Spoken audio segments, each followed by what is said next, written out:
चिखलदरा तालुक्यातील जांभली गावात गेल्या आठवडाभरापासून साथरोगाचं थैमान पसरलं आहे।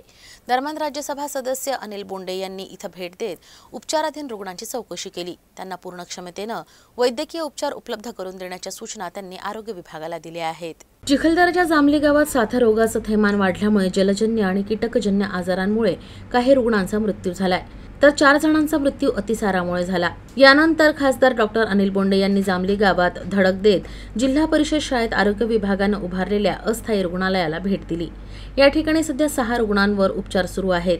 दरम्यान या रुग्णांवर आरोग्य विभागानं पूर्ण क्षमतेनं आणि चांगले वैद्यकीय उपचार करावे अशा सूचना त्यांनी चिखलदराचे तालुका वैद्यकीय आरोग्य अधिकारी डॉक्टर चंदन पिंपळकर आणि धारणीच्या डॉक्टर तिलोत्तमा वानखेडे यांना दिल्या।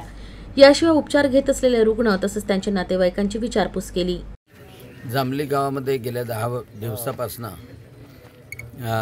जास्त मृत्यूचं प्रमाण झालं होतं आणि जांभली गाव या चिखलदऱ्यामधलं सर्वात जास्त पर्जन्यमान होणारं गाव आहे। रोजचा पाऊस येतो, तर त्यामुळं यापैकी 10 डेथ तिथे झाल्या, 10 मृत्यू झाले।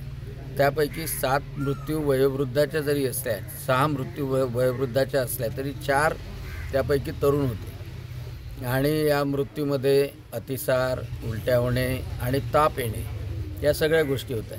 डॉक्टर लोकांनी अतिशय चांगल्या तऱ्हेने इथे पथक पाठवलेलं आहे, इथे उपचारही सुरू आहे आणि काही लोकांना प्राथमिक स्वास्थ्य केंद्रात उपचार सुरू आहे आणि प्रामुख्यानं डेंग्यूचा प्रादुर्भाव इथे आढळून आला। सुदैवानं कुठे कॉलरा वगैरेचा प्रादुर्भाव आढळून आला नाही आणि अनेक कारणापैकी जलस्रोतामध्ये जी पाईपलाईन जाते आहे त्याच्या व्हॉल्वचं लिकेज थोडं सापडलं, त्याच्यामुळं अतिसार होण्याची शक्यता आहे।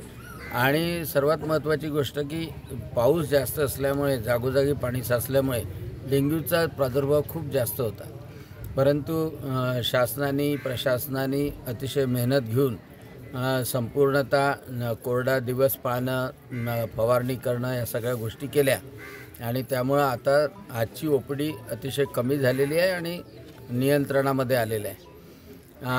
प्रधानमंत्री नरेंद्रजी मोदी यांनी जलजीवन मिशन राबवलं आणि त्याचे कामही झालेले आहे, परंतु दुर्दैवाने काही कामं अतिशय निकृष्ट प्रकारचे दिसतात आहे आणि त्याच्यामुळं जी पाईपलाईन आहे त्या पाईपलाईनच्या व्हॉल्वमधून लिकेज झाल्यामुळं अतिसाराचं प्रमाण इथे वाढलं होतं आणि त्याचीसुद्धा चौकशीसाठी मी जिल्हाधिकाऱ्यांना आणि मुख्य कार्यकारी अधिकाऱ्यांना सांगणार आहे। परंतु 10 डेथ झाल्या, त्या 10 डेथ संपूर्णतः डेंग्यूमुळे नाही, काही वृद्धापकाळामुळं, काही एकाला लखवा मारला होता, एकाला हार्ट अटॅक आलेला होता, त्यासुद्धा डेथ त्यामध्ये इन्क्लुडेड आहे। मागच्या काळामध्ये मेळघाटमध्ये कॉलराचा प्रादुर्भाव झाला होता, त्या प्रकारचं जरी नसलं तरी या अतिपर्जन्यमानाच्या क्षेत्रामध्ये अगोदरपासून त्याची काळजी घेणं अत्यावश्यक आहे। आता प्रशासन अतिशय चांगल्या तऱ्हेनं कामाला लागलं आहे आणि त्यामुळं याच्यावर नियंत्रणसुद्धा अतिशय चांगल्या तऱ्हेनं आलेलं आहे।